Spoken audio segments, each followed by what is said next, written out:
Un Polak qui est venu au début de la saison, Oui. juste après sa 3e place au main, à Vegas. Vegas, ça lui réussit. Il y retourne là, là, quoi, puisqu'il en rentre d'ailleurs. Donc il y était. C'est la folle semaine de Benjamin Polak à l'US Poker Open. Les résultats sont tombés.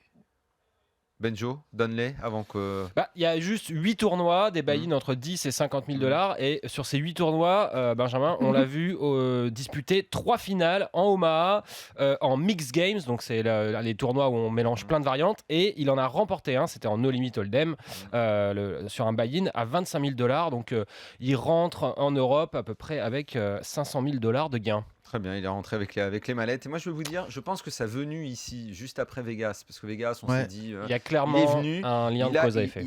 Il a fait dans la tête d'un fiche avec nous. Il s'est confié un peu avec nous. Ouais. Il s'est confié. Ouais. Je pense que ma réflexion lui a fait du bien. Sur 2-3 Je coups. pense. Il y a eu 2-3 points qui, à mon avis, ont joué. Que tu as soulevé, un peu Le mec s'est stratégie. dit, je retourne à Vegas, et là, c'est le carton. Bonsoir, Benjamin Polak. Salut tout le monde. Salut Benji. Comment ça va? Salut Daniel, bien, salut forcément. Mundi, Benjo. Salut. Pardon? J'ai dit comment ça va, mais bien, forcément. Bien, ouais, non, carrément. C'était une super semaine, quoi. Je viens tout juste de rentrer. Je suis arrivé aujourd'hui à Londres. Après une folle semaine, ça a été super intense. Hein. On a eu, comme tu disais, il y a eu 8, même 9 tournois, parce qu'il y en avait un qui n'était pas dans le programme et qu'ils ont rajouté un 10 000. Et donc tous les jours, j'ai quasiment joué de midi jusqu'à 10h du soir et c'était super intense. Ah oui, effectivement. Et dans des variantes, ouais. hein, pas que j'allais dire au poker Ouais, classique. il y a eu plusieurs variantes. Il y avait pas un que tournoi Hollem, d'Omaha, Ouais. et un tournoi de Mixed Games qui s'est avéré super sympa. Tout le monde a adoré. Il y a même plein de joueurs de No Limit qui avaient très rarement joué en mix, qui sont mis et qui ont vraiment pris plaisir à jouer à tous ces jeux-là. Donc c'était cool. Il y a d'autres Français qui ont fait le voyage avec toi?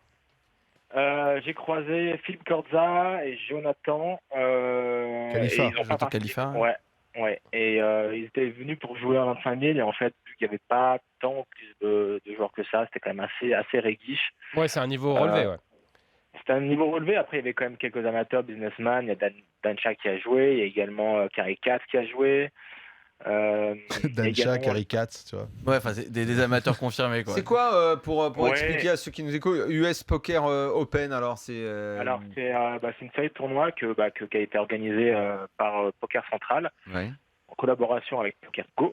Donc, en grosso modo, c'est Carrie Katz qui s'occupe de ça, et également Brett Hanks. Et c'est eux qui organisent également le Super Bowl d'accord. en mai, et qui le font également du coup à Macao en mars. Donc voilà, c'est une série de tournois qu'ils ont rajouté pour faire du contenu en contrepartie sur PokerGo. Et donc après, ça a eu le succès que ça mérite aujourd'hui, c'est-à-dire que c'est très riche. Ouais, une cinquantaine de joueurs par tournoi à peu près. Ouais, en comptant les rebuys, en fait, tous les tournois étaient rebuys. Et donc ouais, ça faisait 50 entrées au total, quoi. Grosso modo, Benjamin, qu'est-ce qui fait que toi tu décides d'aller à ce tournoi-là à Vegas? Vous êtes peu de Français à y aller. Comment c'était organisé dans ton calendrier? À quel moment c'était dans ton programme? C'était pas prévu du tout. Et en rentrant du PCA, c'est Sylvain Loussidi qui m'en parle, machin, et je rentre de programme et ça a l'air sympathique, mais quand même assez cher. Hein. C'est-à-dire que le minimum en buy-in, ça revenait à quasiment 180 000 $, sans compter les rebuys. Plus les frais, les déplacements, voilà, si ça se passe mal, c'est un petit dérapage, quoi. Mais bon, écoute, après, j'étais rentré, je m'étais reposé du PCA au bout de 10 jours et en fait, j'avais soif d'action, quoi. Et, mais vrai, même le PCA, c'est un tournoi où peu de Français vont. Donc déjà, on va dire que tu étais quand même dans la zone, tu n'étais pas loin. Donc c'est peut-être ça aussi qui a joué sur je fais un crochet et je retourne à Vegas. Et puis, exactement, et je me suis dit, si je dois faire ce genre d'événement, c'est cette année, quoi. Ce ne sera pas dans 3 ans. Parce que je suis en forme, parce que je suis confiant dans mon jeu, parce que les règles pro me respectent en ce moment, me regardent différemment, donc mon jeu est un peu plus puissant à table vis-à-vis de ces joueurs, et puis voilà, et puis j'avais envie de y participer parce que c'est une expérience en soi, quoi. Et puis en ce moment, vu que je peux me permettre financièrement, ça se trouve ça sera pas le cas. C'est ce que j'allais dire, Benjamin. Est-ce que ce qui s'est passé cet été dans le main, donc ta 3e place, l'argent qui va avec, est-ce que ça t'a ouvert d'autres perspectives? Est-ce que ça a changé ton approche? Forcément, la bankroll est montée. Ça change, ouais, évidemment. Disons que du coup, je regarde d'un autre œil ce genre d'événement. Avant, c'est sûr que c'était pas hors de question, mais c'était pas c'était pas dans mon programme. Maintenant, vu que je peux me le permettre, voilà, c'était une expérience. En plus, ça s'est bien passé, donc je suis super content. Mais ouais, non, mais c'est vrai je les approche de manière plus détendue financièrement, évidemment. Si je perdais les $200,000, bon, ça allait me faire chier, mais bon, ça n'allait pas changer ma vie, quoi.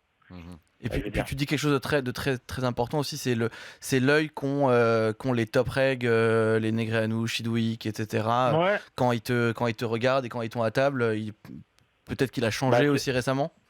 Ouais, quand vous venez de plus en plus régulier à faire des gros résultats, évidemment, les joueurs en face considèrent votre jeu et respectent beaucoup plus le moment où vous mettez les jetons au milieu. C'est-à-dire qu'ils prennent en considération que vous n'allez pas faire n'importe quoi, donc du coup, c'est beaucoup plus puissant dès que vous prenez une décision, elle est vraiment prise en considération par l'adversaire. Donc ça, il faut le prendre en considération. Et ça, aussi. Ça a changé depuis cet été principalement, parce que tu avais quand même gagné déjà des choses avant. Mais là, vraiment, tu sens un regard qui a été modifié. Alors, il y a eu différentes phases. Il y a eu des joueurs qui ont essayé un peu plus de me bluffer, parce qu'ils avaient envie de bluffer le finaliste du main event. Ils ont envie de te jouer. Après, ils avaient envie de me jouer. Après, quand j'ai commencé à continuer encore à faire des résultats, ça s'est un peu plus statifié en face. Du coup, j'ai pu en profiter pour peut-être élargir ma range de bluff dans certaines situations, etc. Après, c'est une question d'adaptation. Et c'est vrai que les choses ont évolué en face. C'est-à-dire que le jeu des adversaires a changé un peu, quoi. Est-ce que, Benjamin, ça va? Oui, ça va être ouais, top. J'aimerais savoir, maintenant que tu commences quand même à jouer des gros tournois à gros buy-in, est-ce que éventuellement tu t'assures une garantie en swappant ou alors en ayant des stackers aussi?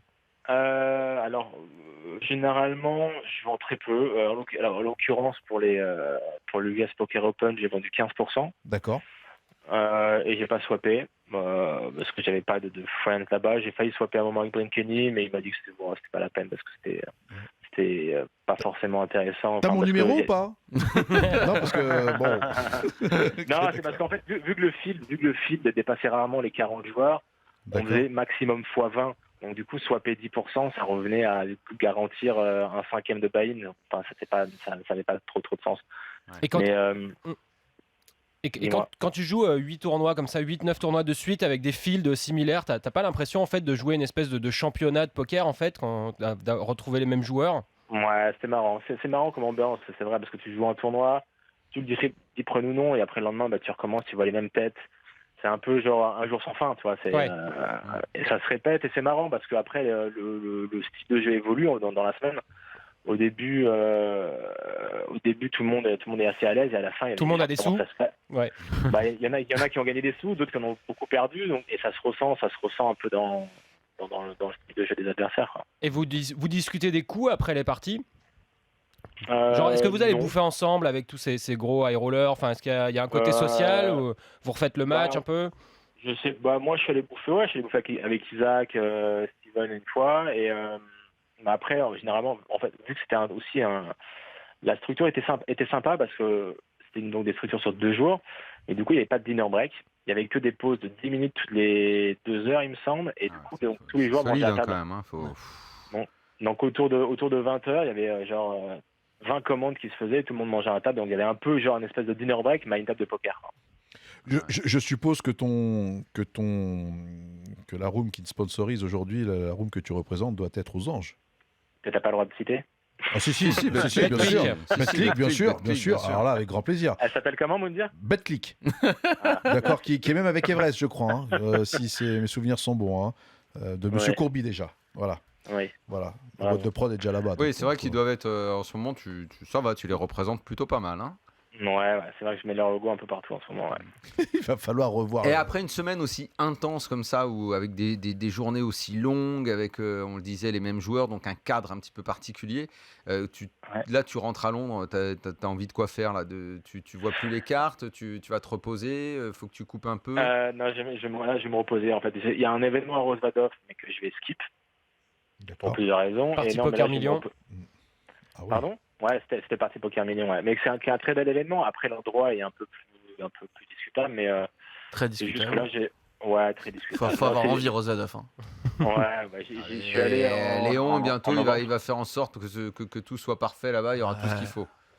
T'as pas d'aéroport, faut aller à Prague et ensuite te prendre une voiture. Ouais. Bientôt, Léon, il mettra l'aéroport. T'inquiète pas. Exactement. Il a mis l'hôtel, il a mis le casino. Bientôt, il mettra l'aéroport. Il a mis les nanas. Enfin, les nanas les étaient déjà, mais. Ah ouais. Ça, je savais pas. Mais en tout cas, à l'aéroport, il va te le mettre. Et si t'es gentil, il Ouais, aura y a- te chercher y a un chez peu tout toi sur avec le le jet. truc, quoi. Oh, ça, je pense qu'il le fait déjà. Je crois qu'il invite des mecs comme ça. Ah oui, sur certains mecs, oui, bien Je crois sûr. que il les emmène, je sais plus il les je crois que emmène. c'était Fedor qui disait comme ça qu'il était arrivé Ah oui. à Rosvadov avec le jet de Tunis. Ouais. Ouais. Bon, Et donc toi, tu il- disais il là, prête- tu. il prête des ouais. hélicos également. Ah Voilà. oui, bah oui. Normal. Ouais. Oui, Tu vois, Moundir, c'est- Moundir, ouais, la c'est pas semaine dernière, Uber, il m'a quoi. presté sa set Ibiza. Ouais, mais je pense ouais, non, à ce moment-là, c'est plutôt le Vélib avec moi, mais pour le coup, effectivement, il n'y a pas d'hélicoptère chez Uber, tu vois, donc pas encore. ça risquerait d'être un peu cher pour moi. Mais ça va venir, Uber, ils vont s'y mettre à l'hélico. Ah bah tiens. Mais tiens. Ça peut, Bon, ça je peut, ça télécharge tout de suite, tiens, voilà. peut. Voilà. Benjamin, pour terminer, alors c'est quoi alors les semaines qui prog. vont venir, ton programme là? Eh ouais. Repos, sport, je vais partir au ski. Je vais également me faire une semaine de kitesurfing à l'UCPA. Histoire de prendre l'air et faire un peu de sport. Et, Sympa. ma prochaine étape poker, ça sera en avril à Barcelone. Eh ouais. D'accord. Un autre Ok, tournoi voilà. du Party Poker Million où il devra avoir énormément de joueurs et notamment la communauté des pros français. Exactement. Non, mais en plus, ouais, c'est un très bel événement. Le programme est très, très massif. Ils ont un peu doublé tous les garanties, tous les buy-in également. Ouais, ça va être un bel événement. Effectivement, ça va attirer du monde. Merci beaucoup, Benjamin. Merci Benji et Bah, bravo merci, encore. Merci à vous. Bravo, Merci beaucoup, les gars. Bravo. À très Bravo. bientôt. Continue comme ça. Ciao.